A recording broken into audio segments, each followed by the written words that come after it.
जय हिंद प्यारे बच्चों, मैं आज आपके सामने यूपी पुलिस के री एग्जाम को ध्यान में रखते हुए उसका जीएस का प्रतिशत लेकर आपके सामने हाजिर हूं। और बच्चों, आप लोगों का जो प्यार मिल रहा है उसके लिए मैं तहे दिल से आप सब लोगों का शुक्रगुजार करता हूं, धन्यवाद करता हूं। और बच्चों, सबसे महत्वपूर्ण बात यह है कि ये यूपी पुलिस का जो री एग्जाम है यह संभावित माना जा रहा है कि जुलाई सप्ताह में हो सकता है, इसलिए आप अपनी तैयारी अच्छे स्तर पर शुरुआत कर दें। तो बच्चों, आज का क्वेश्चन पहला आपके सामने है, पोवाड़ा पोवाड़ा नृत्य किस राज्य की एक प्रदर्शन कला है? ऑप्शन फर्स्ट है बच्चों महाराष्ट्र, ऑप्शन सेकंड है राजस्थान, ऑप्शन थर्ड है केरल और ऑप्शन फोर है उत्तर प्रदेश। तो बच्चों, इस क्वेश्चन का राइट आंसर ऑप्शन फर्स्ट है महाराष्ट्र। क्या है? महाराष्ट्र। तो बच्चों, महाराष्ट्र के कुछ और भी प्रमुख नृत्य हैं, जैसे हम अगर बात करें तो उसमें है सबसे पहले है लावणी। कौन सा है बच्चों? लावणी। उसके अलावा बच्चों अगर बात की जाए तो ललिता, ललिता है बच्चों, काफी फेमस है। इसके अलावा अगर बात की जाए बच्चों तो लेजम, लेजम है, काफी फेमस है बच्चों। उसके अलावा यदि बात की जाए बच्चों तो तमाशा है, बहुत पूछा जाता है, तमाशा है बच्चों। इसके अलावा यदि पूछा जाए तो नटका है। अगर इसके अलावा और बच्चे बात की जाए तो डिंडी है, डिंडी है, डिंडी है। इसके अलावा यदि बात की जाए बच्चों तो धनगरी गाजा है, धनगरी गाजा है। उसके अलावा यदि बच्चे बात की जाए तो दही कला है, दही कला है। इसके अलावा भी बच्चे और भी बहुत सारे इसके कोली, कोली। उसके अलावा काला, काला। इसके अलावा भी बच्चे अगर बात की जाए तो मौनी, मौनी। इसके अलावा भी बच्चों अगर बात की जाए तो बोहदा, बोहदा। इसके प्रमुख ये लोक नृत्य हैं बच्चों। तो इसमें जो सबसे महत्वपूर्ण है वो लावनी है बच्चों, एक आपका नटका, एक तमाशा, एक ललता है, एक दही कला है। ये इसके बच्चों प्रमुख लोक नृत्य हैं। तो बच्चों, नेक्स्ट क्वेश्चन आपके सामने है, भारत में कितनी शास्त्रीय भाषाएं हैं? ऑप्शन फर्स्ट है 6, ऑप्शन सेकंड है 5, ऑप्शन थर्ड है 4 और ऑप्शन 4 है 8। तो बच्चों, इस क्वेश्चन का राइट आंसर ऑप्शन फर्स्ट है 6। कितनी? भारत में कितनी शास्त्रीय भाषाएं बच्चों? 6 हैं। 6 कौन कौन सी बच्चों हम लोग देखते हैं। या इसमें बात की जाए बच्चों तो है आपकी तमिल, तमिल है बच्चों। इसके अलावा यदि बात की जाए बच्चों तो संस्कृत, संस्कृत है बच्चों। इसके अलावा यदि बात की जाए बच्चों तो कन्नड़, कन्नड़। तेलुगु, कन्नड़, तेलुगु बच्चों। इनके अलावा यदि बात की जाए बच्चों तो मलयालम, मलयालम है बच्चों। और बच्चों एक है ओडिसी। क्लियर बच्चों? एक है ओडिसी। तो बच्चों 6 हैं। कितनी है? 6 शास्त्रीय भाषाएं। लेकिन इसमें हमें देखना है कि कब किस किस को कब कब शास्त्रीय भाषा का दर्जा दिया गया था। इस तमिल की बात की जाए बच्चों तो यह सबसे पहले 2004 में दिया गया था। संस्कृत की बात की जाए बच्चों तो 2005 में दिया गया था बच्चों। अगर कन्नड़ और तेलुगु की बात की जाए बच्चों तो इन्हें दोनों को 2008 में दिया गया था। कब दिया गया था? इन्हें 2008 में दिया गया था बच्चों। और मलयालम की बात की जाए बच्चों तो 2013 और ओडिसी को बच्चों 2014। क्लियर है बच्चों? तो ये कितनी शास्त्रीय भाषा है बच्चों? 6 शास्त्रीय भाषा हैं। नेक्स्ट क्वेश्चन बच्चों आपके सामने है, ओजोन परत किस मंडल में पाई जाती है? ऑप्शन फर्स्ट है बच्चों क्षोभ मंडल, ऑप्शन सेकंड है समताप मंडल, ऑप्शन थर्ड है आयन मंडल और ऑप्शन 4 है मध्य मंडल। तो बच्चों, इस क्वेश्चन का राइट आंसर ऑप्शन सेकंड है। क्या है? समताप मंडल बच्चों। वायुमंडल को अलग अलग मंडलों में विभाजित कर लिया गया है, और वो कौन कौन से मंडल हम थोड़ा सा इस पर चर्चा करते हैं। तो बच्चों, अगर बात की जाए तो हमने मान लिया कि यह वायुमंडल पूरा हमने मान लिया। ये क्या मान लिया? वायुमंडल मान लिया। अब हम लोग देखेंगे इसे 0 अक्षांश से और ऊपर 90 अक्षांश तक। क्लियर है? उसके अलावा कहने का मतलब यह है कि पृथ्वी से आप ऊपर जाते हो तो वायुमंडल को अलग अलग मंडलों में विभाजित कर लिया जाता है। जैसे अगर बच्चों बात की जाए तो इसमें कुछ मंडल हैं, जैसे एक बच्चों ये विभाजित कर लिया जाता है, एक बच्चों यह है, एक ये है बच्चों, और एक ये है, और फिर इससे ऊपर है। अब अगर बच्चों बात की जाए इसमें, तो इसमें जैसे सबसे पहले हम लोग देखेंगे तो यहाँ क्षोभ मंडल, बच्चों कौन सा मंडल है? क्षोभ मंडल। कौन सा मंडल? क्षोभ मंडल है बच्चों।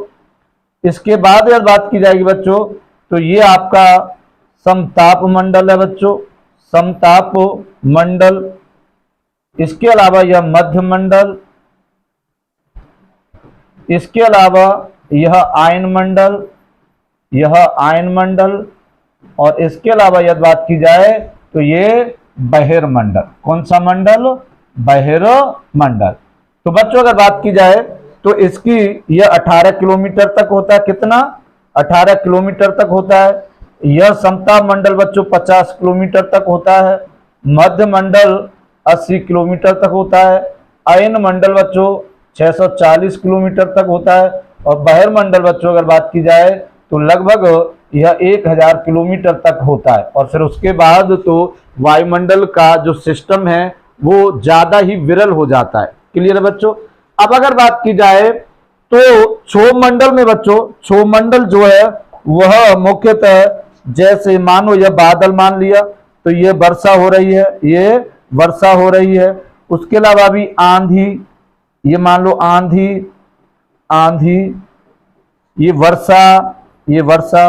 कहने का मतलब यह है कि जितनी भी मौसमी घटनाएं होती हैं, जिसमें जितनी भी मौसमी घटनाएं होती हैं वो सब क्षोभ मंडल से संबंधित है। क्लियर बच्चों? मौसमी घटनाएं जितनी भी होती हैं वो सारी क्षोभ मंडल से ही संबंधित हैं।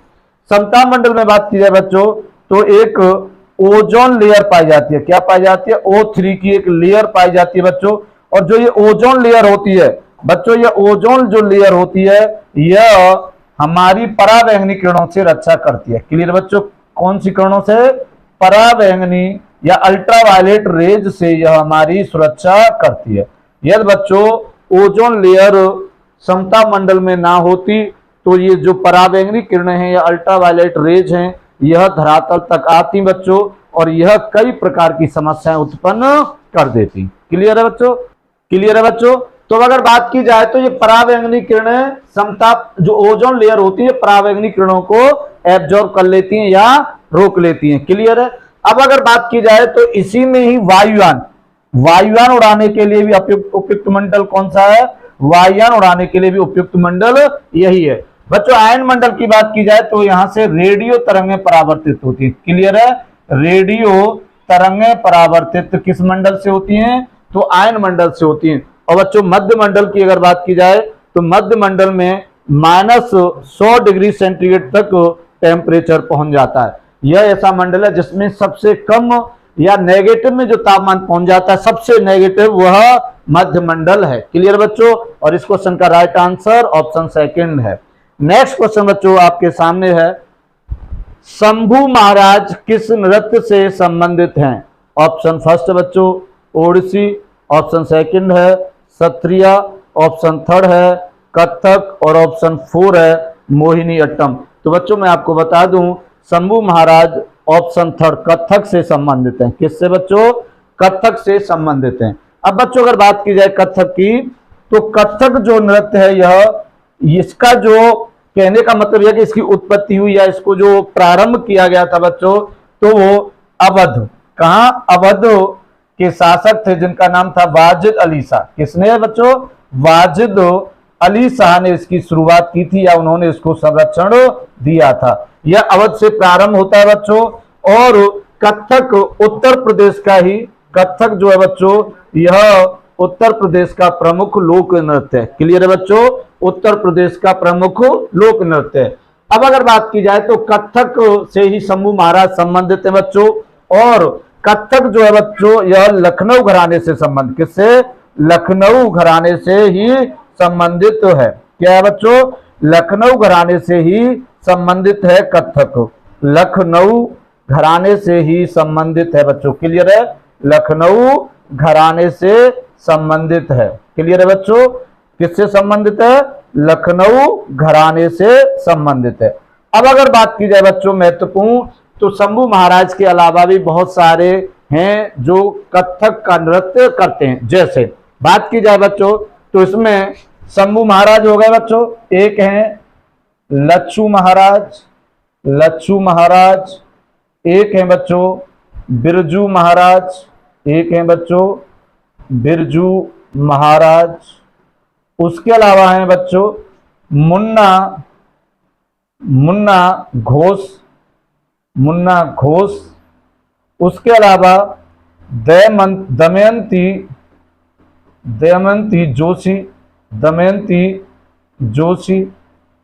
उसके अलावा यदि बात की जाए तो इसमें एक महत्वपूर्ण है महाराज, महाराज गुलाम हुसैन, महाराज गुलाम हुसैन, महाराज गुलाम हुसैन। ये बच्चों एक ही नाम है, महाराज गुलाम हुसैन है बच्चों। इसके अलावा यदि बात की जाए तो सुष्मिता बनर्जी, सुष्मिता, सुष्मिता बनर्जी, सुष्मिता बनर्जी हैं बच्चों। उसके अलावा भी अब बात की जाए तो दुर्गा महाराज, दुर्गा महाराज। उसके अलावा भी बच्चों अगर बात की जाए तो आपकी मंजरा चक्रवर्ती, मंजरा चक्रवर्ती। क्लियर है बच्चों, मंजरा चक्रवर्ती।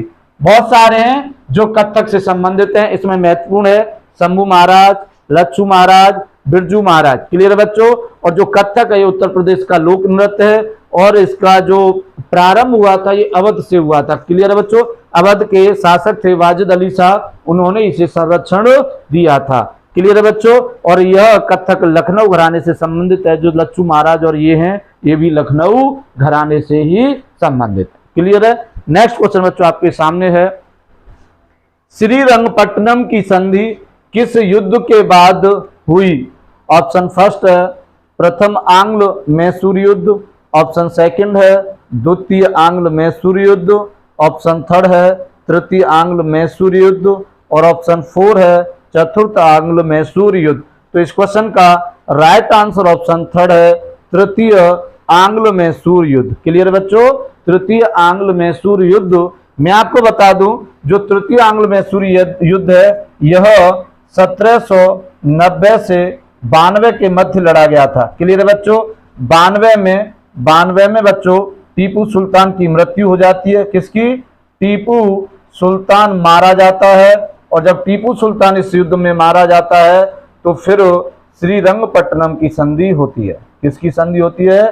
श्रीरंगपट्टनम की संधि होती है। श्रीरंगपट्टनम की संधि होती है। क्लियर बच्चों। यह युद्ध किस किस के मध्य लड़ा गया था?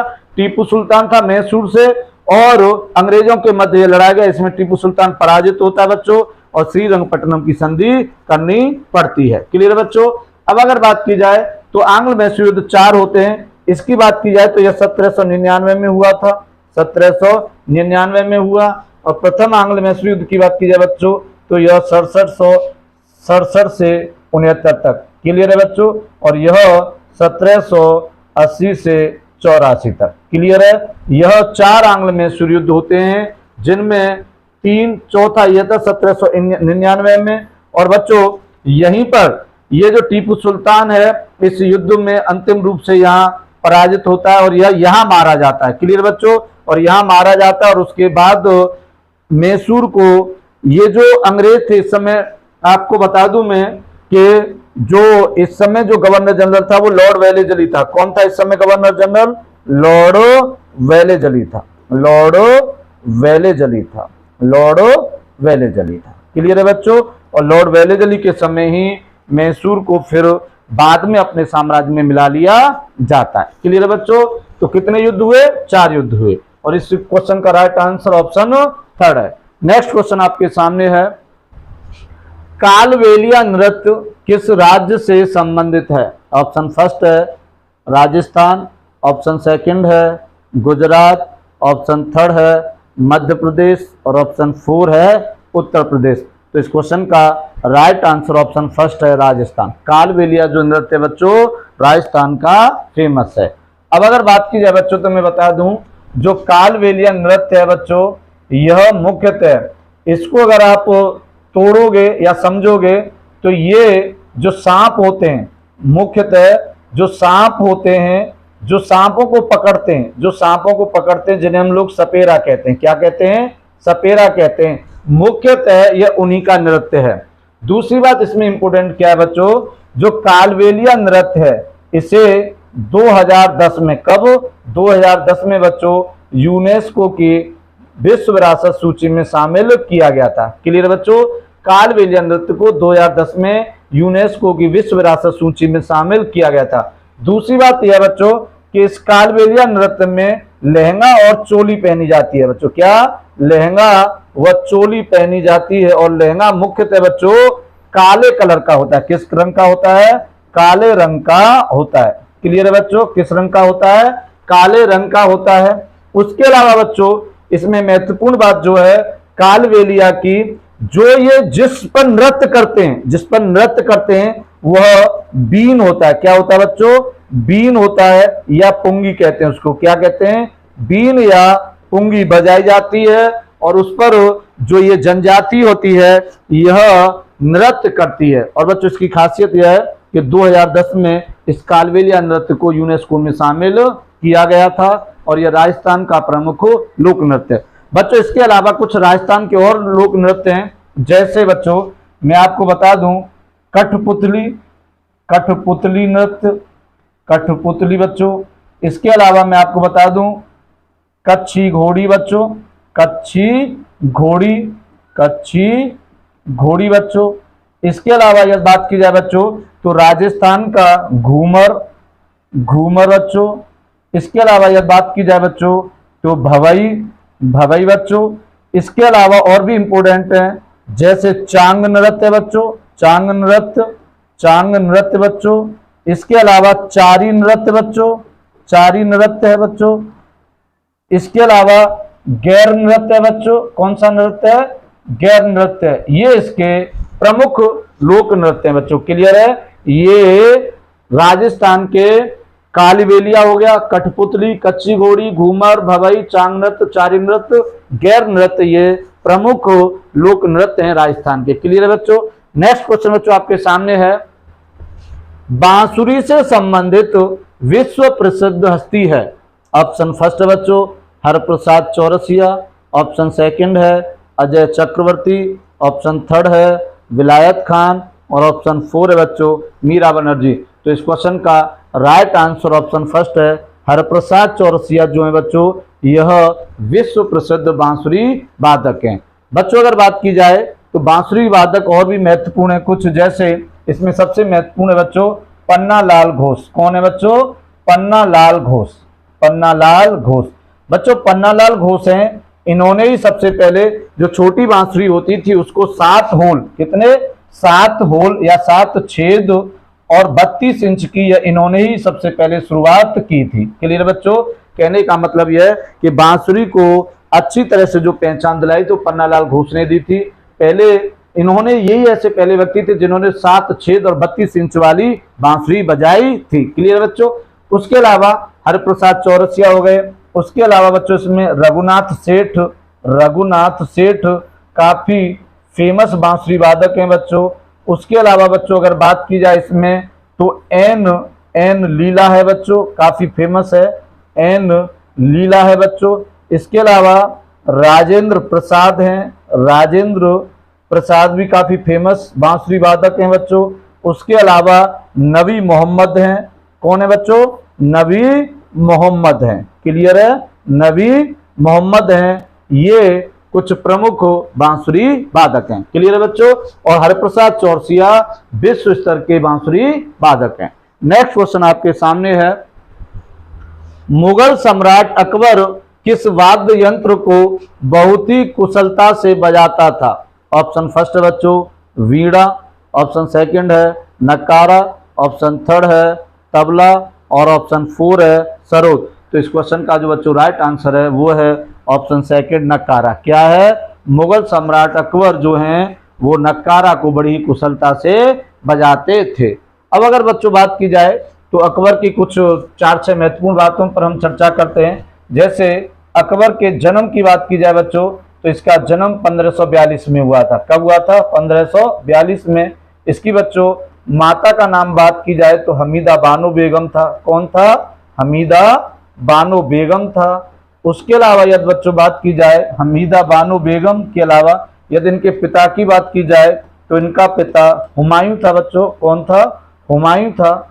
उसके अलावा इनका जो जन्म स्थान है, इनका जो जन्म स्थान है बच्चों, वो अमरकोट के राजा वीरसाल के महल में हुआ था। कहाँ हुआ था? अमरकोट के राजा थे, अमरकोट के राजा, अमरकोट के राजा वीरसाल के महल में हुआ था, वीरसाल के महल में हुआ था। और ये उस समय की बात है बच्चों जब हुमायूं भागता फिर रहा था।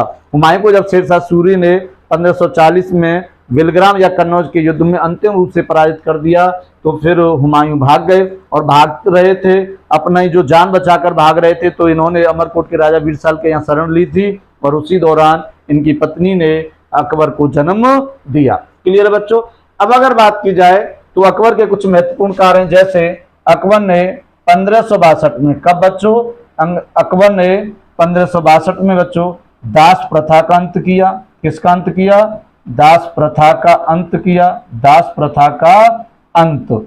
उसके अलावा यदि बच्चों बात की जाए तो 1563 में, 1563 में बच्चों तीर्थ यात्रा कर समाप्त किया। क्या किया? तीर्थ यात्रा कर को समाप्त कर दिया, तीर्थ यात्रा कर को समाप्त किया बच्चों, तीर्थ यात्रा कर समाप्त।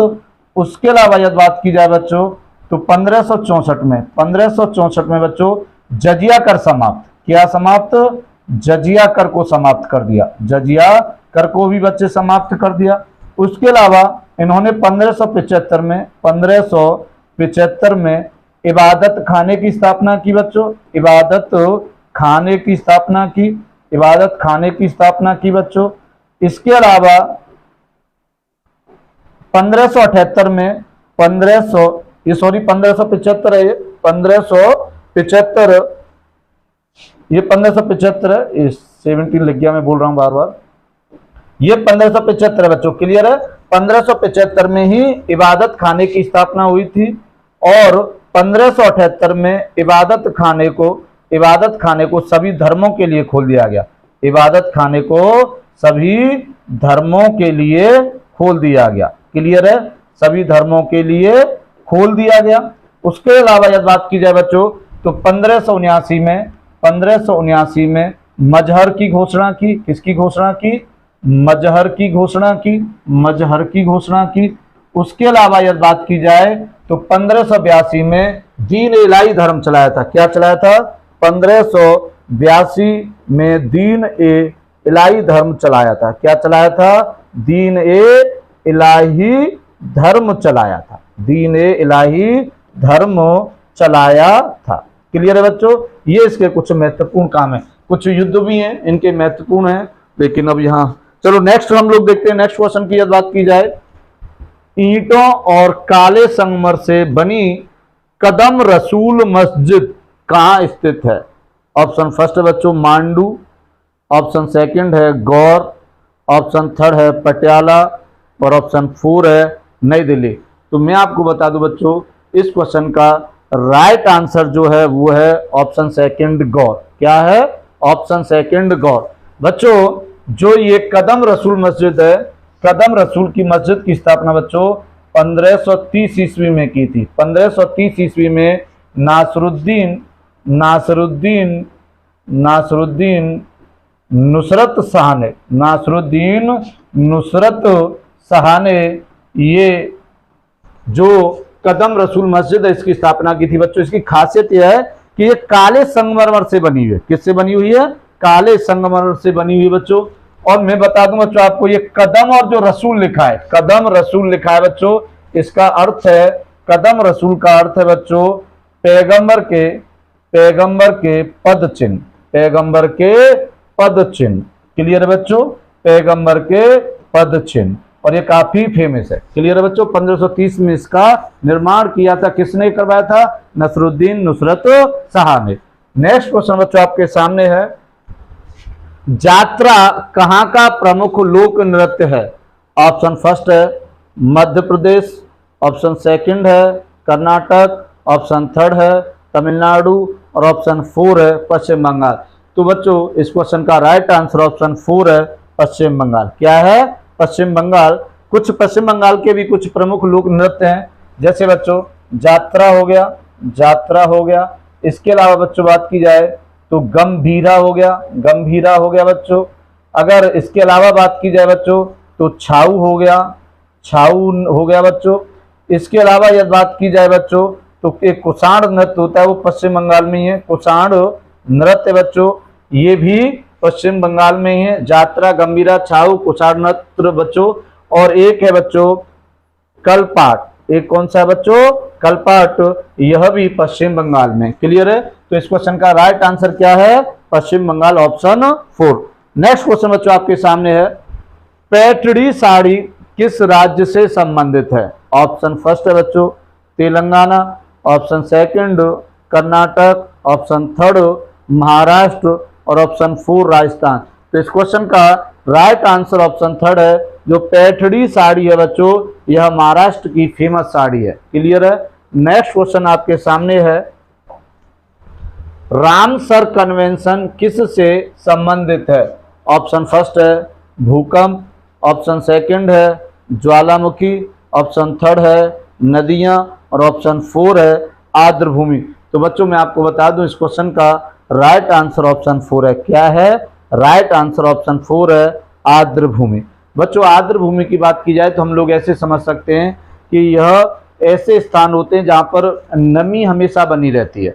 अब यह जो वायुमंडल या हम लोग कह सकते हैं कि पर्यावरण के दृष्टिकोण से बहुत ही महत्वपूर्ण होते हैं। अब बच्चों मैं आपको बता दूं ये रामसर जो कन्वेंशन था, रामसर बच्चों ये एक स्थल का नाम है। किसका नाम है बच्चों? ये एक स्थल का नाम है। किसका नाम है?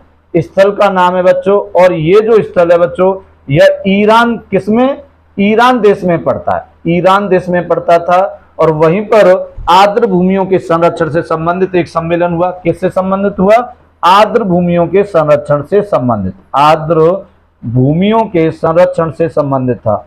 आर्द्र भूमियों के संरक्षण से संबंधित एक सम्मेलन हुआ था, संरक्षण से संबंधित सम्मेलन था। क्लियर है बच्चों? संबंधित सम्मेलन था, सम्मेलन था ये।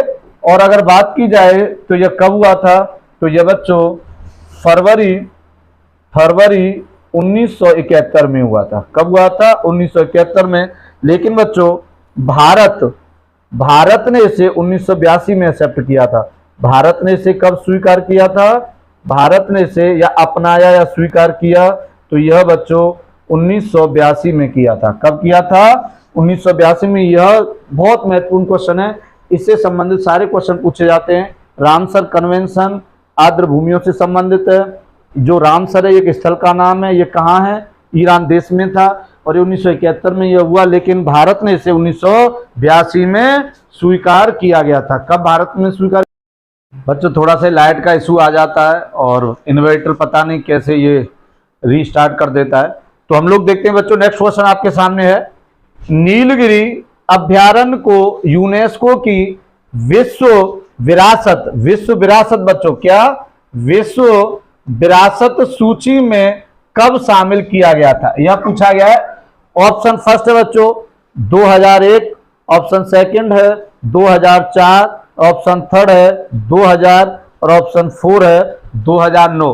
तो बच्चों मैं बता दूं आपको इस क्वेश्चन का राइट आंसर ऑप्शन थर्ड है। क्या है? ऑप्शन थर्ड है 2000। 2000 में नीलगिरी को विश्व विरासत की सूची में शामिल किया गया था। अब बच्चों महत्वपूर्ण बात क्या है कि अभी तक भारत के केवल 12, कितने? भारत के 12 ऐसे स्थल हैं जो यूनेस्को की विश्व विरासत सूची में शामिल किए गए, या हम लोग कह सकते हैं कि सॉरी ऐसे अभ्यारण्य हैं जो 12 ऐसे अभ्यारण्य जो यूनेस्को की विश्व विरासत सूची में शामिल किए गए। अगर इनकी बात की जाए बच्चों तो नीलगिरी हो गया, एक तो आपका नीलगिरी हो गया। इसके अलावा यदि बात की जाए बच्चों नीलगिरी के अलावा तो गल्फ ऑफ मन्नार। इसके अलावा यदि बात की जाए तो सुंदरवन, जो सुंदरवन का डेल्टा आप सुनते होंगे, सुंदरवन। इसके अलावा यदि बात की जाए तो नंदा देवी। इसके अलावा यदि बच्चों बात की जाए तो नोकरेक पंचमढ़ी, पंचमढ़ी, सिमलीपाल, सिमलीपाल। उसके अलावा यदि बच्चों बात की जाए तो अचनार, अमरकंटक, अचनार, अमरकंटक। इसके अलावा यदि बच्चों बात की जाए तो ग्रेट निकोबार, ग्रेट निकोबार। इसके अलावा यदि बच्चों बात की जाए तो अगस्थमलाई, अगस्थमलाई, अगस्थमलाई। और अगर बच्चों इसके अलावा यदि बात की जाए तो आपका है कंचनजंगा, कंचनजंगा। और बच्चों एक और जो बचता है वो है आपका पन्ना। कौन सा बच्चों? पन्ना रिजर्व। आप लोग देखोगे 12, 1 2 3 4 5 6 7 8 9 10 11 और 12 हो गए बच्चों। अब महत्वपूर्ण बात क्या है बच्चों कि जो पन्ना है बच्चों ये एमपी में, किसमें है? मध्य प्रदेश में बच्चों। नोकरेक की बात की जाए तो ये मेघालय में है। कहां पर है बच्चों? मेघालय में है। पंचमढ़ी की बात की जाए तो बच्चों ये भी एमपी में है बच्चों। सिमलीपाल की बात की जाए तो ये उड़ीसा में। कहां पर है बच्चों? ये उड़ीसा में। अचनार अमरकंटक की बात की जाए बच्चों तो ये छत्तीसगढ़ और एमपी में। किसमें? छत्तीसगढ़, छत्तीसगढ़ और एमपी में। क्लियर है बच्चों। और ग्रेट निकोबार की बात की जाए तो नाम से तुम्हें पता चल रहा होगा कि ये ग्रेट निकोबार अंडमान निकोबार द्वीप समूह में है बच्चों। अगस्थमलाई की बात की जाए तो बच्चों ये तमिलनाडु, तमिलनाडु और केरल। क्लियर है बच्चों। कंचनजंगा की बात की जाए बच्चों तो ये सिक्किम में। किसमें है? ये सिक्किम में है। अब उसके अलावा जब बात की जाए बच्चों तो गल्फ ऑफ मन्नार, सुंदरवन बच्चों उत्तराखंड में है। ये कहां पर है? उत्तराखंड में बच्चों। और नंदा देवी की बात, सॉरी ये पश्चिम बंगाल में बच्चों। ये नंदा देवी उत्तराखंड में और सुंदरवन बच्चों पश्चिम बंगाल में। कहां पर है? पश्चिम बंगाल में। और बच्चों गल्फ ऑफ मन्नार की भी बात की जाए तो ये भी तमिलनाडु में। क्लियर है। और बच्चों मेरे प्यारे बच्चों आप मुझे कमेंट बॉक्स में बताओ कि नीलगिरी कहां पर है। क्लियर है बच्चों, कहां पर है ये आप मुझे कमेंट बॉक्स में बताओगे। और ये आपको पता भी चल रहा होगा गल्फ ऑफ मन्नार तमिलनाडु, सुंदरवन पश्चिम बंगाल, उत्तराखंड, नंदा देवी बच्चों। क्लियर है। इस क्वेश्चन का राइट आंसर क्या है? 2000 में नीलगिरी अभ्यारण्य को यूनेस्को में शामिल किया गया था। नेक्स्ट क्वेश्चन आपके सामने है, दुधवा राष्ट्रीय उद्यान किस राज्य में स्थित है? ऑप्शन फर्स्ट है राजस्थान, ऑप्शन सेकंड है मेघालय, ऑप्शन थर्ड है उत्तर प्रदेश और ऑप्शन 4 है मध्य प्रदेश। तो मैं आपको बता दूं इस क्वेश्चन का राइट आंसर उत्तर प्रदेश है। दुधवा राष्ट्रीय उद्यान की बात की जाए तो यह उत्तर प्रदेश के लखीमपुर खीरी जिले में। किसमें है? लखीमपुर खीरी जिले में है। क्लियर है। लखीमपुर खीरी जिले में है। उसके अलावा यदि बात की जाए तो दुधवा राष्ट्रीय उद्यान जो है बच्चों यह शारदा नदी के पास स्थित है। शारदा नदी के पास स्थित है। क्लियर है। इसके अलावा अगर बात की जाए तो जो दुधवा राष्ट्रीय उद्यान है बच्चों यह उत्तर प्रदेश का सबसे बड़ा उद्यान है। उत्तर प्रदेश का सबसे बड़ा उद्यान है बच्चों, सबसे बड़ा उद्यान है। इसके अलावा यदि बात की जाए तो यह बाघ, बाघ, बारहसिंगा, बारहसिंगा, लंगूर, लंगूर, लंगूर, सुस्त भालू, सुस्त भालू। उसके अलावा यदि बात की जाए तो सुस्त भालू के अलावा भी ये अजगर, अजगर, अजगर आदि के लिए फेमस है। क्लियर है बच्चों। इसमें सबसे महत्वपूर्ण है कि ये बाघ और बारहसिंगा के लिए फेमस है। वैसे तो इसमें गैंडा भी बहुत सारी चीजें पाई जाती हैं लेकिन बाघ और बारहसिंगा के लिए यह अधिक फेमस है। क्लियर है। नेक्स्ट क्वेश्चन बच्चों आपके सामने है, उत्तर प्रदेश के किस शहर को राष्ट्रीय राजमार्गों का चौराहा कहा जाता है? ऑप्शन फर्स्ट है कानपुर, ऑप्शन सेकंड है झांसी, ऑप्शन थर्ड है लखनऊ और ऑप्शन 4 है मथुरा। तो इस क्वेश्चन का राइट आंसर ऑप्शन फर्स्ट है बच्चों। कानपुर को उत्तर प्रदेश के राष्ट्रीय राजमार्गों का चौराहा कहा जाता है। बच्चों झांसी भी है एक। झांसी की बात की जाए बच्चों तो ये मैं आपको बता दूं पूरब पश्चिम गलियारा, पूरब व पश्चिम गलियारा, पूर्व व पश्चिम गलियारा तथा तथा तथा उत्तर दक्षिण गलियारा, तथा उत्तर व दक्षिण गलियारा जहां मिलते हैं, जहां पर इनका जो क्रॉस करते हैं वो झांसी में करते हैं। बच्चों मेरा कहने का मतलब यह है कि ऐसे समझो, ये पूरब से पश्चिम गलियारा है, ये उत्तर से दक्षिण गलियारा है, तो ये जहां मिलते हैं, ये जहां पर क्रॉस करते हैं वह स्थान बच्चों कौन सा है? झांसी है। क्लियर है? वह स्थान कौन सा है? झांसी है। क्लियर है बच्चों? लेकिन राष्ट्रीय राजमार्गों का चौराहा कानपुर है।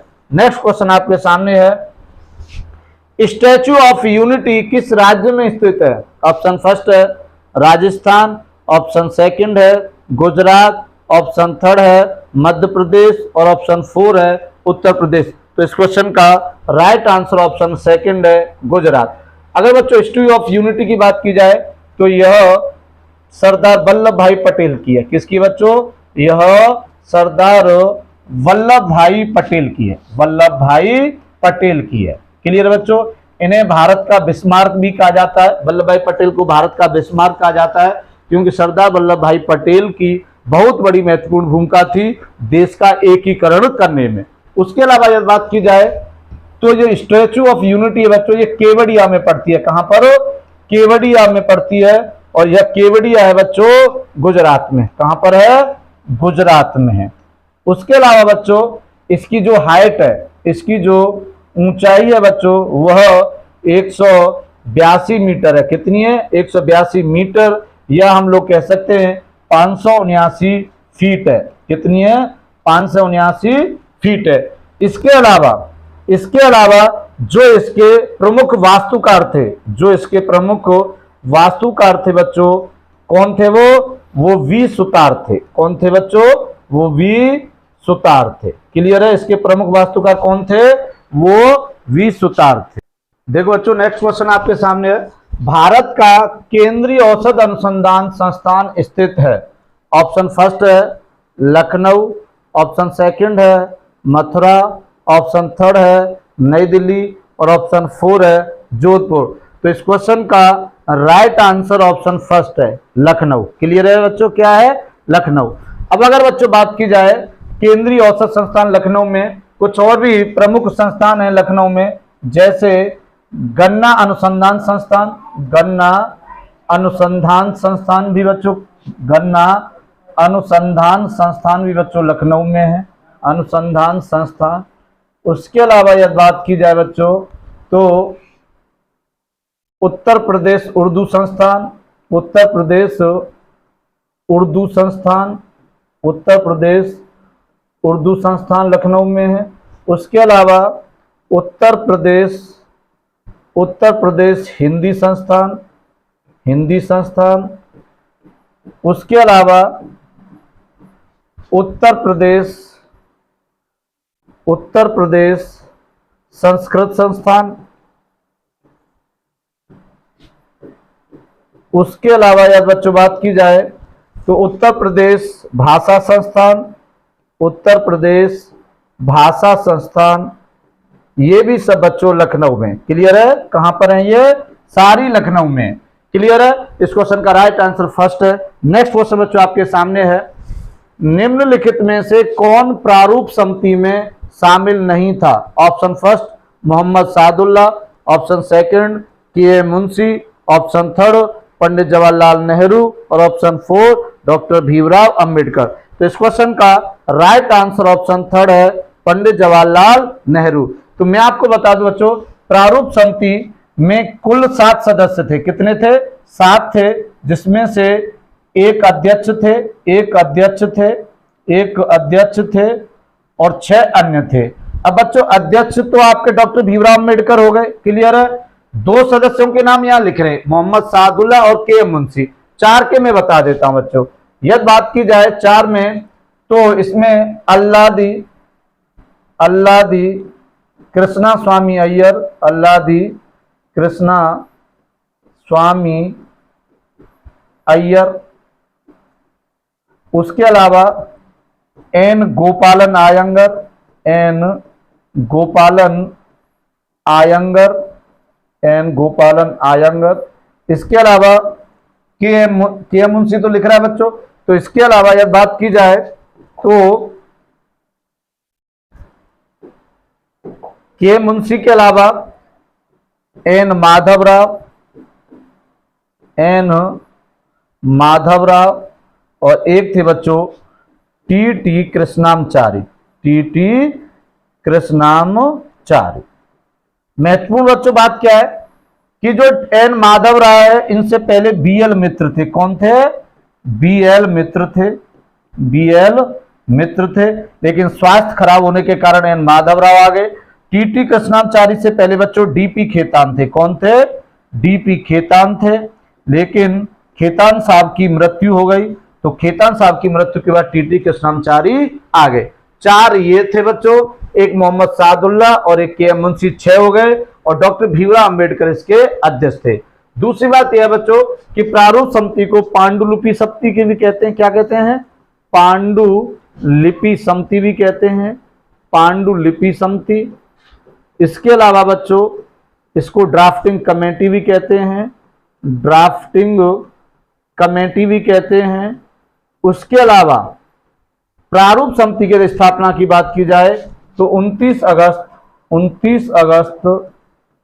1947 को हुई थी। क्लियर है बच्चों? 29 अगस्त 1947 को हुई थी। इस क्वेश्चन का राइट आंसर ऑप्शन 3 है। पंडित जवाहरलाल नेहरू इस समिति के सदस्य नहीं थे। नेक्स्ट क्वेश्चन आपके सामने है, नाबार्ड क्या है? ऑप्शन फर्स्ट है एक प्रमुख खेल, ऑप्शन है एक बैंक, ऑप्शन थर्ड है एक प्रमुख स्थल, और नेक्स्ट ऑप्शन इनमें से कोई नहीं। तो बच्चों इस क्वेश्चन का राइट आंसर ऑप्शन सेकंड है, नाबार्ड एक बैंक है। क्या बच्चों? नाबार्ड की बात की जाए बच्चों तो नाबार्ड ऐसे लिखा होता है NABARD। क्लियर बच्चों? इसकी फुल फॉर्म की बात की जाए तो national agriculture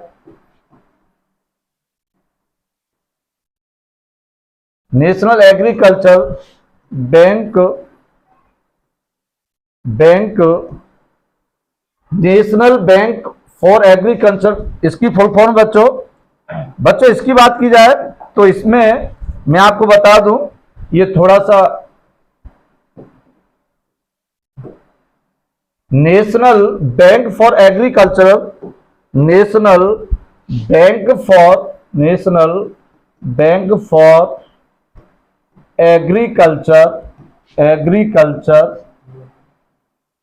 agriculture and rural development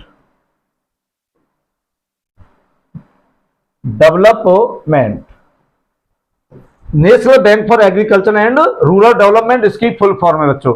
महत्वपूर्ण बात क्या है कि इस बैंक को शिवरामन समिति की सिफारिश पर, शिवरामन समिति की सिफारिश पर इसकी स्थापना बच्चों 1982 में हुई थी। 1981 में अधिनियम लाया गया संसद द्वारा और 1982 में इसकी स्थापना हुई। उसके अलावा इसका जो हेडक्वार्टर है बच्चों या मुख्यालय मुंबई में, कहां पर है? मुंबई में। क्लियर है बच्चों? इस क्वेश्चन का right answer option second. Next question आपके सामने है, 8वीं अनुसूची में 15वीं भाषा कौन जोड़ी गई थी? ऑप्शन फर्स्ट है सिंधी, ऑप्शन सेकंड है नेपाली, ऑप्शन थर्ड है मणिपुरी और ऑप्शन 4 है कोकड़ी। तो इस क्वेश्चन का राइट आंसर ऑप्शन फर्स्ट है। क्लियर है? क्या सिंधी जो भाषा थी बच्चों, कहने का मतलब यह है कि जब 8वीं अनुसूची जोड़ी गई थी तो सबसे पहली बात तो यह कि यह भाषाओं से संबंधित थी। किससे? भाषाओं से संबंधित थी। लेकिन जब यह जोड़ी गई थी तो इस समय उसमें केवल कितनी भाषाएं थी? 14 भाषाएं थी। कितनी भाषाएं थी? 14। जब वो 8वीं अनुसूची को संविधान में जोड़ा गया था उस समय केवल 14 भाषाएं थी। अब इस क्वेश्चन में यह पूछा गया कि 15वीं भाषा कौन सी जोड़ी गई थी? तो बच्चों जो 15वीं भाषा थी वो कौन सी थी? सिंधी थी। मैं आपको बता चुका हूं 15वीं भाषा कौन सी थी? वो सिंधी थी। अब इसे कब जोड़ा गया था बच्चों? तो इसे 21वें संविधान संशोधन अधिनियम, 21वें संविधान संशोधन अधिनियम 1967 के तहत जोड़ा गया था। क्लियर बच्चों, 1967 के तहत जोड़ा गया था। क्लियर है। तो 15वीं भाषा सिंधी। नेक्स्ट क्वेश्चन बच्चों आपके सामने है, कांग्रेस के प्रथम मुस्लिम अध्यक्ष थे। Option first Mohammad Ali Jinnah, option second Badruddin Tayyab जी, ऑप्शन थर्ड मोहम्मद इकबाल और ऑप्शन 4 इनमें से कोई नहीं। तो इस क्वेश्चन का राइट आंसर ऑप्शन सेकंड है बदरुद्दीन तैयब जी। क्या है? बदरुद्दीन तैयब जी। मैं आपको बता दूं बच्चों, आप सब लोग जानते हो कि कांग्रेस एक संस्था थी और इसकी स्थापना 1885 में हुई थी। कहां हुई थी? 1885 में इसकी स्थापना हुई थी बच्चों। और इसके जो संस्थापक थे वो ए.ओ. ह्यूम थे। कौन थे? ए.ओ. ह्यूम थे। क्लियर है? ए.ओ. ह्यूम थे। उसके अलावा बच्चों इसका जो प्रथम अधिवेशन हुआ था, प्रथम अधिवेशन जो कांग्रेस का हुआ था बच्चों, यह प्रथम अधिवेशन जो हुआ था ये मुंबई में हुआ था। कहां हुआ था? मुंबई में हुआ था। मुंबई के गोपाल दास तेजपाल विश्वविद्यालय में हुआ था। अब महत्वपूर्ण बात यह है कि इसके फिर मुंबई में जब पहला अधिवेशन हुआ था उसके बाद फिर क्रमिक अधिवेशन हुए। इनका 1886 में हुआ। इनका जो 1886 में अधिवेशन हुआ था वो कलकत्ता में हुआ। कहां हुआ था बच्चों? कलकत्ता में हुआ। फिर इसके बाद 1887 में मद्रास में हुआ था। कहां हुआ? मद्रास में अधिवेशन हुआ और इसी अधिवेशन की अध्यक्षता बदरुद्दीन तैयब जी ने की थी। क्लियर है बच्चों? मद्रास अधिवेशन 1887 में हुआ था। इसी अधिवेशन की अध्यक्षता बदरुद्दीन तैयब जी ने की थी और इससे पहले केवल 2 ही अधिवेशन हुए थे जिसमें किसी भी मुस्लिम ने अध्यक्षता नहीं की थी। तो इस क्वेश्चन का right answer option second. Next question आपके सामने है बच्चों, निम्नलिखित में से कौन सा ग्रह सूर्य के चारों ओर पूरब से पश्चिम की ओर परिक्रमा लगाता है? ऑप्शन फर्स्ट है बच्चों बुध, ऑप्शन सेकंड है पृथ्वी, ऑप्शन थर्ड है बृहस्पति और ऑप्शन 4 है अरुण। तो मेरे प्यारे बच्चों इस क्वेश्चन का राइट आंसर ऑप्शन 4 है। क्या है? अरुण पूरब से पश्चिम की ओर लगाता है। मैं आपको बता दूं कि यह सन है बच्चों। और हमारे जितने भी ग्रह हैं वो सभी सूर्य के चारों ओर चक्कर लगाते हैं। तो सूर्य के चारों ओर चक्कर लगाते हैं। कैसे लगाते हैं? सूर्य के चारों ओर ऐसे चक्कर लगाते हैं। अब बात यह है कि इसमें से 6 ग्रह ऐसे हैं बच्चों जो पश्चिम से पूरब की ओर चक्कर लगाते हैं। पश्चिम से पूरब की ओर जो चक्कर लगाते हैं वो 6 हैं। कितने हैं? पश्चिम से पूरब की ओर परिक्रमा जो लगाते हैं उनकी संख्या 6 है। लेकिन बच्चे 2 ऐसे ग्रह हैं बच्चों, 2 ग्रह ऐसे हैं जो पूरब से पश्चिम की ओर चक्कर लगाते हैं। इनमें जो 2 हैं वो हैं बच्चों, एक है आपका शुक्र और एक है अरुण। क्लियर है? एक है शुक्र और एक है अरुण। तो इस क्वेश्चन का राइट आंसर ऑप्शन 4 है। क्लियर बच्चों? नेक्स्ट क्वेश्चन आपके सामने है, निम्नलिखित में से कौन सा खेल लाल रेत पर होता है या लाल मिट्टी? ऑप्शन फर्स्ट बच्चों ऑस्ट्रेलियन ओपन, ऑप्शन सेकंड है फ्रेंच ओपन, ऑप्शन थर्ड है विंबलडन ओपन और ऑप्शन 4 है अमेरिकन ओपन। तो बच्चों इस क्वेश्चन का राइट आंसर फ्रेंच ओपन है। क्या है बच्चों? फ्रेंच ओपन है। जो लाल मिट्टी या मिट्टी पर खेला जाता है वो फ्रेंच ओपन है। बच्चों मैं आपको बता दूं, जो ये चारों हैं इन चारों को हम लोग मिला के क्या कहते हैं? ग्रैंड स्लैम प्रतियोगिता कहते हैं। क्या कहते हैं इसको हम लोग? ग्रैंड स्लैम प्रतियोगिता कहते हैं। क्या कहते हैं? ग्रैंड स्लैम प्रतियोगिता कहते हैं। अब इनमें पूरे वर्ष में प्रतियोगिता कहते हैं, इस पूरे वर्ष में ये 4 होती हैं। पूरे वर्ष में ग्रैंड स्लैम प्रतियोगिता इन चारों को कहा जाता है और ये पूरे वर्ष में होती हैं। शुरुआत होती है बच्चों ऑस्ट्रेलियन ओपन से, किससे? और एंड होता है बच्चों अमेरिकन ओपन पर। मैं आपको बता दूं ऑस्ट्रेलियन ओपन बच्चों खेला जाता है हार्ड कोर्ट पर। किस पर? हार्ड कोर्ट पर। किस कोर्ट पर खेला जाता है? हार्ड कोर्ट पर। फ्रेंच ओपन आपको मैंने बता दिया लाल मिट्टी पर, किस पर, लाल मिट्टी पर या मिट्टी पर, क्लियर है। उसके अलावा बच्चों जो विंबलडन है ये खेला जाता है ग्रास कोर्ट पर या हरी घास पर, ग्रास कोर्ट पर। और बच्चों अमेरिकन ओपन भी बच्चों हार्ड कोर्ट पर ही खेला जाता है, हार्ड कोर्ट पर ही अमेरिकन ओपन खोला जाता है। कहने का मतलब यह कि पहला और अंतिम ऑस्ट्रेलियन ओपन और अमेरिकन ओपन दोनों हार्ड कोर्ट पर खोले जाते हैं, जबकि फ्रेंच ओपन लाल मिट्टी पे और विंबलडन ओपन बच्चों किस पर खेला जाता है, वो ग्रास पर, क्लियर है। नेक्स्ट क्वेश्चन आपके सामने है, 2028 में ग्रीष्मकालीन ओलंपिक की मेजबानी कौन करेगा? Option first America, option second France, option third Britain और ऑप्शन फोर ऑस्ट्रेलिया। तो इस क्वेश्चन का राइट आंसर ऑप्शन फर्स्ट है अमेरिका, क्लियर है। अमेरिका में 2028 के ग्रीष्मकालीन ओलंपिक का आयोजन होगा और वो अमेरिका के लॉस एंजल्स में होगा। कहां पर होगा बच्चों? अमेरिका के लॉस एंजल्स में ग्रीष्म ओलंपिक जो खेले जाएंगे 2028 के, वहां होगा। और बच्चों मैं आपको एक महत्वपूर्ण बात बता दूं कि 2024 के आप सब लोगों को पता है पेरिस में होंगे। कहां पर? पेरिस में। उसके अलावा बच्चों ये 2028 में हो गए और 2032 की बात की जाए बच्चों तो ये ब्रिस्बेन में होंगे। कहां पर होंगे? ब्रिस्बेन में होंगे, ब्रिस्बेन में होंगे, जो ऑस्ट्रेलिया का महत्वपूर्ण शहर है, ऑस्ट्रेलिया, क्लियर है बच्चों। अब अगर बात की जाए तो प्रथम जो ओलंपिक हुए थे बच्चों, प्रथम ओलंपिक हुए थे, प्रथम ओलंपिक 1896 में एथेंस में हुए थे। कहां हुए थे बच्चों? एथेंस में हुए थे, एथेंस में हुए थे। और यह यूनान देश की राजधानी थी। ये किसकी राजधानी थी? यूनान की बच्चों।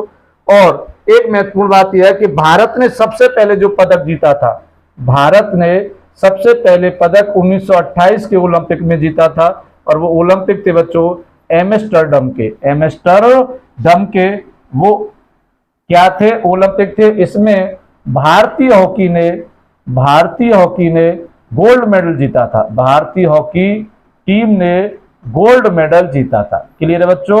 गोल्ड मेडल जीता था भारतीय हॉकी टीम ने। तो पहला पदक भारत ने कब जीता था? 1928 में, क्लियर है। नेक्स्ट क्वेश्चन आपके सामने है, महमूद गजनवी ने सोमनाथ के मंदिर को कब लूटा था? ऑप्शन फर्स्ट है 1025, ऑप्शन सेकंड 1001, ऑप्शन थर्ड 1030 और ऑप्शन फोर 1004। तो इस क्वेश्चन का राइट आंसर ऑप्शन फर्स्ट है 1025 में महमूद गजनवी ने सोमनाथ के मंदिर को लूटा था। बच्चों सोमनाथ के मंदिर की बात की जाए तो यह अहिलवाड़ा नामक स्थान पर पड़ता है। कहां पर? अहिलवाड़ा नामक स्थान पर पड़ता है। और अहिलवाड़ा नामक स्थान बच्चों गुजरात में था। कहां पर था? यह गुजरात में था। दूसरी महत्वपूर्ण बात यह है कि बच्चों जो महमूद गजनवी है इसने भारत पर 17 बार आक्रमण किया था। कितनी बार?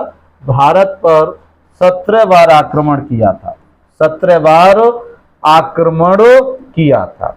अब ये जो 17 बार आक्रमण किया था इसका केवल एक ही साक्ष्य है और वो साक्ष्य एक इतिहासकार है जिनका नाम है हेनरी इलियट। क्या है? हेनरी इलियट एक इतिहासकार हैं। इन्होंने ही बताया था कि महमूद गजनवी ने भारत पर 17 बार आक्रमण किया था। जो पहला आक्रमण था महमूद गजनवी का, जो प्रथम आक्रमण था जो बच्चों महमूद गजनवी का, वो 1000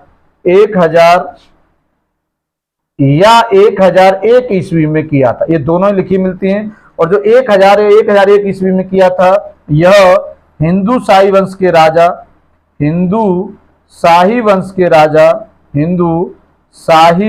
वंश के राजा जयपाल के विरुद्ध किया था। हिंदू शाही वंश के राजा जयपाल के विरुद्ध किया था, क्लियर है बच्चों? जयपाल के विरुद्ध किया था। अब दूसरी महत्वपूर्ण बात यह है कि इसका जो अंतिम आक्रमण था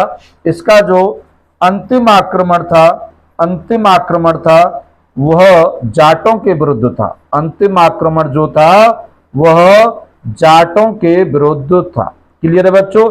और 1030 ईस्वी में इसकी मृत्यु हो जाती है। नेक्स्ट क्वेश्चन आपके सामने है, 2011 की जनगणना के अनुसार उत्तर प्रदेश का लिंगानुपात कितना था? ऑप्शन फर्स्ट है 9 से 43, ऑप्शन सेकंड है 9 से 12, ऑप्शन थर्ड है 9 से 2 और ऑप्शन 4 है इनमें से कोई नहीं।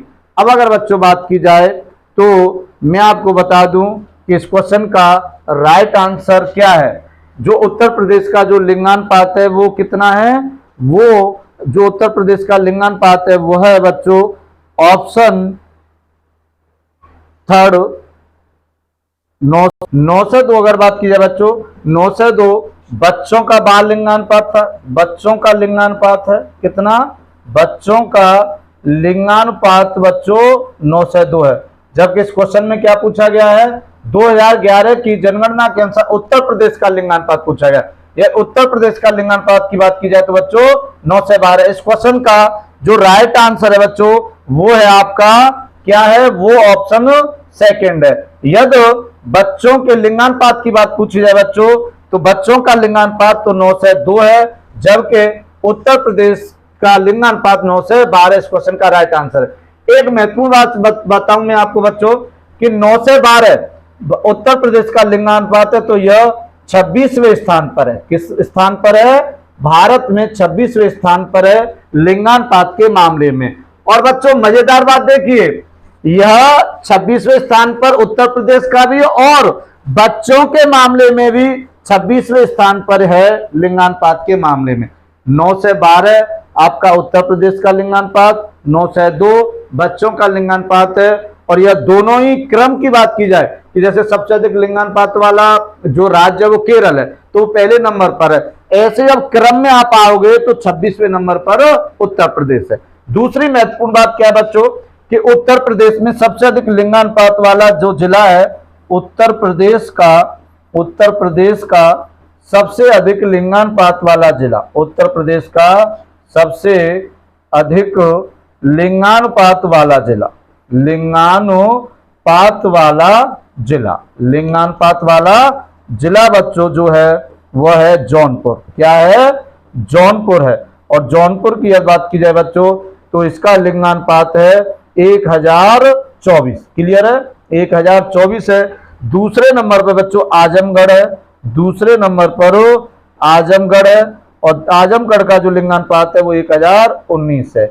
अब अगर बच्चों ये तो हो गया सबसे अधिक लिंगानुपात वाला, अब सबसे कम लिंगानुपात की बात की जाए, सबसे कम लिंगानुपात वाला, सबसे कम लिंगानुपात वाला जिला, सबसे कम लिंगानुपात वाला जिला, जो सबसे कम लिंगानुपात वाला जिला है वो बच्चों वो कौन सा है? आपको पता है? सबसे कम लिंगानुपात वाला जिला है वो बच्चों बागपत है। कौन सा है? बागपत है। क्लियर है? सबसे कम लिंगानुपात वाला जिला नहीं, सॉरी, बागपत बच्चों दूसरे नंबर पर है। बागपत दूसरे नंबर पर जिसका लिंगानुपात 9 से 61 है। पहले नंबर पर जो है बच्चों वो है गौतम बुद्ध नगर। कौन सा है बच्चों? गौतम बुद्ध नगर, गौतम बुद्ध नगर। क्लियर है? और इसका लिंगानुपात बच्चों 9 से 51 है। क्लियर है? ये पहले नंबर पर और बागपत बच्चों दूसरे नंबर पर जिसका लिंगानुपात 9 से 61 है और गौतम बुद्ध नगर का 9 से 51 है। नेक्स्ट क्वेश्चन बच्चों आपके सामने है, विशाल स्नानागार किस जगह पाया गया था? ऑप्शन फर्स्ट है हड़प्पा, ऑप्शन सेकंड है मोहनजोदड़ो, ऑप्शन थर्ड है लोथल और ऑप्शन 4 है राखीगढ़ी। तो इस क्वेश्चन का जो राइट आंसर है वो है ऑप्शन सेकंड मोहनजोदड़ो। क्या है बच्चों? मोहनजोदड़ो। यदि मोहनजोदड़ो की बात की जाए बच्चों तो यह मोहनजोदड़ो सिंधु नदी किस तट पर? सिंधु नदी के तट पर स्थित है। सिंधु नदी के तट पर स्थित है। उसके अलावा बच्चों मोहनजोदड़ो की जो खोज की थी, मोहनजोदड़ो की जो खोज की थी बच्चों वो रखाल दास बनर्जी ने की थी। रखाल दास बनर्जी ने की थी। किसने की थी? रखाल दास बनर्जी ने की थी। और ये कब की थी? तो 1922 में की थी। मोहनजोदड़ो को बच्चों मृतकों का टीला, मृतकों का टीला, मृतकों का टीला कहा जाता है। उसके अलावा मोहनजोदड़ो को ही सिंधु बाग कहा जाता है, सिंधु का बाग भी कहा जाता है। अब महत्वपूर्ण बात क्या है बच्चों कि जो विशाल स्नानागार है यह मोहनजोदड़ो में प्राप्त हुआ। इसके बारे में अगर बात की जाए तो विशाल जो स्नानागार है बच्चों एक तो आयताकार, कैसा है यह आयताकार था। क्लियर है, कैसा था, आयताकार था।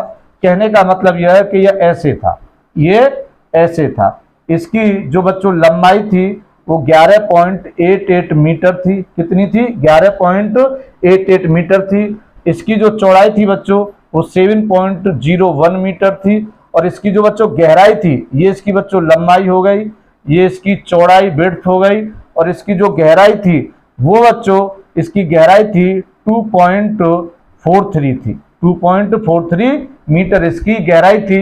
इस प्रकार यह एक आयताकार था। उसके अलावा बात यह है कि जॉन मार्शल ने इस वर्क को, जॉन मार्शल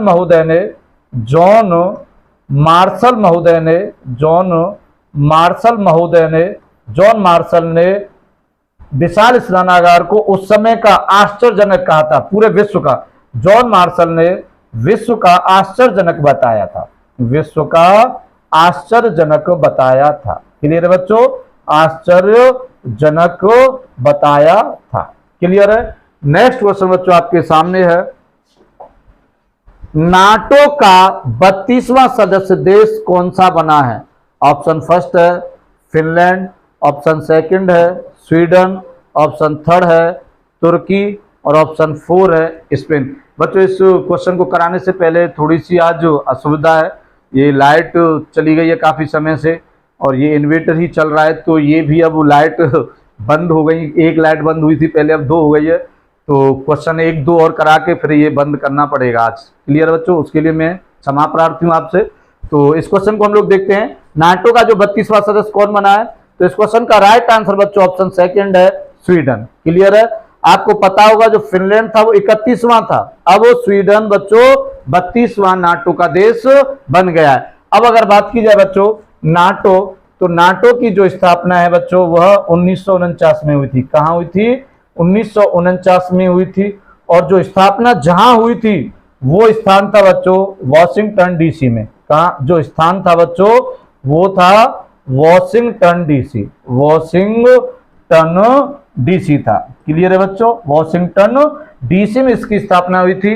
और बच्चों इसका जो हेडक्वार्टर है या मुख्यालय है वह बच्चों ब्रुसेल्स में। कहां पर है? इसका मुख्यालय बच्चों ब्रुसेल्स में है। और नाटो का जो 32वां सदस्य देश बना है वो बच्चों स्वीडन बना है।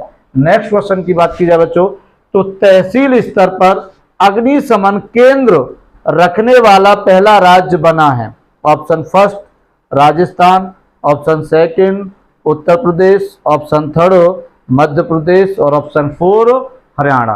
तो अगर बात की जाए बच्चों तो इस क्वेश्चन का राइट आंसर ऑप्शन सेकंड है उत्तर प्रदेश। क्या है? उत्तर प्रदेश है। तहसील स्तर पर अग्निशमन मतलब यह पहला उत्तर प्रदेश राज्य जो हर तहसील पर अग्निशमन केंद्र खोलेगा, जिससे कि कहीं भी किसी भी तहसील पर यदि आगजनी की घटना बड़े स्तर पर हो जाती है तो उसे काबू में बड़ी आसानी से किया जा सके। नेक्स्ट क्वेश्चन बच्चों आपके सामने है।